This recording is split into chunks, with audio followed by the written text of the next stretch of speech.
Nous allons maintenant donner aux parents 5 clés pour réussir la relation éducative avec leur enfant, mais aussi la relation avec leur conjoint ou même finalement avec leurs proches au travail ou dans la famille.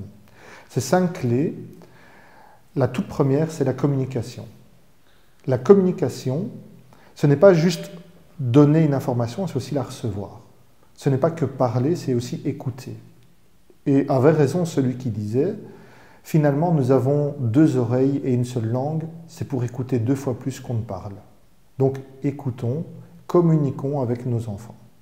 Une fois que nous avons communiqué, premier C, nous avons le deuxième C, qui va être l'établissement de la confiance. Une fois qu'on aura établi un climat de confiance, on sait qu'on pourra être entendu, on sait que l'on pourra être pleinement dans une communication ouverte et il y aura un climat de confiance. Cette confiance va nous amener à un troisième C qui est la compréhension.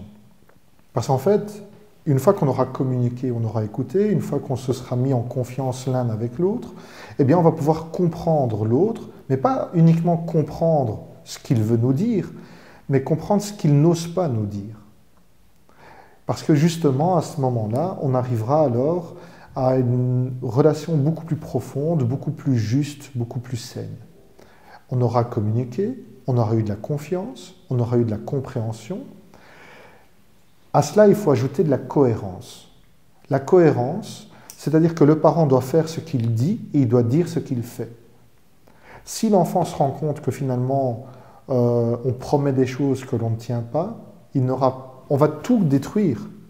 Finalement, on va casser la confiance, on va casser la compréhension, parce que de toute façon, c'est du vent, et il n'y aura plus ce climat, justement, sain, relationnel. La communication, la confiance, la compréhension, la cohérence. Et enfin, les câlins. Car toutes les études démontrent que l'affection, l'amour,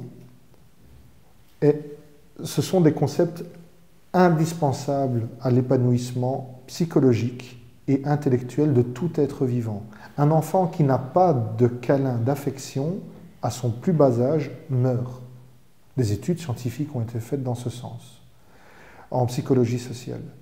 Nous voyons que l'affection, les câlins, le fait de le dire, mais le fait de aussi le montrer, de prendre son enfant dans ses bras, le fait de le consoler, le fait de le rassurer, le fait de le féliciter, le fait de partager des joies avec lui, d'un point de vue concret, ne favorisera qu'une ambiance familiale et une relation saine et pure. À partir de ce moment-là, une fois que ces 5 clés qui peuvent s'interchanger dans l'ordre, qui peuvent se manipuler au gré des événements, une fois qu'on les utilise, eh bien, à ce moment-là, nous avons une relation complètement épanouie avec nos enfants, avec nos conjoints, avec nos proches. La communication, la confiance, la compréhension, la cohérence et les câlins.